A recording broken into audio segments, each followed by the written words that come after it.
Welcome to this week's Quick Charge.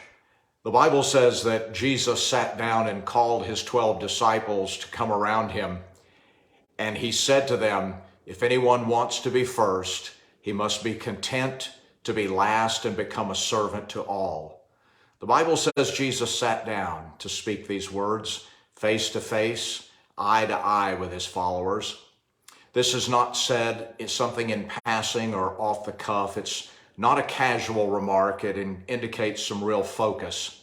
And even though it's seemingly a straightforward and simple and clear and concise statement, it must not have made much of an impression on his disciples, because he had to gather them together again and repeat this in even more detail in just one chapter later. In Mark chapter 10, it says, Jesus gathered all of them together and said to them, those recognized as rulers of the people and those who are in top leadership positions rule oppressively over their subjects.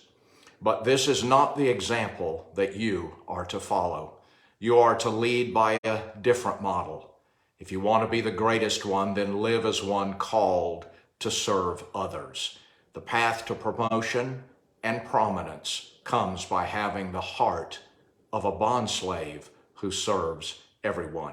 For even the Son of Man did not come expecting to be served, but to serve and to give his life as a ransom price in exchange for the salvation of many. We can briefly summarize this unusual concept of greatness in three simple statements. The first one being, true greatness is everyone's desire. Jesus said, if anyone wants to be great, you see, we're created and designed to desire and crave and seek out what is great, that which is best, what God has determined for us, to become all God has declared we are. It's in our spirit, it's in our DNA, it's who we are. Jesus did not correct them nor condemn them with regard to this. Why? Because it's a good thing. To desire greatness is a good thing. And even though that desire can get suppressed and tainted and marred and overwhelmed by life situations, God's blessing of Genesis 1 still reigns.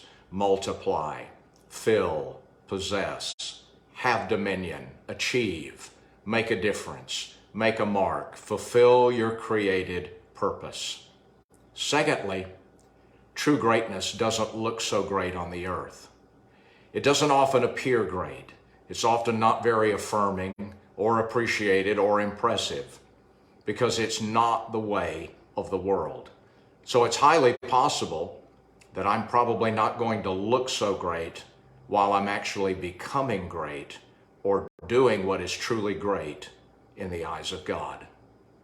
And thirdly, true greatness only comes by serving, not by gaining or achieving.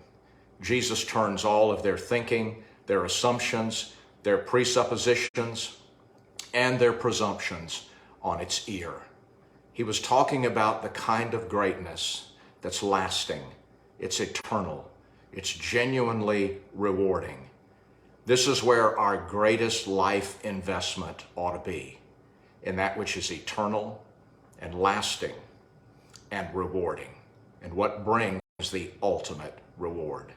Next week, we'll begin to explore the greatest opportunities that you and I will ever have to serve, the ones that bring the most lasting and eternal impact, the ones you can't afford to miss. Join me next week for more of When Greatness Doesn't Look So Great. God bless.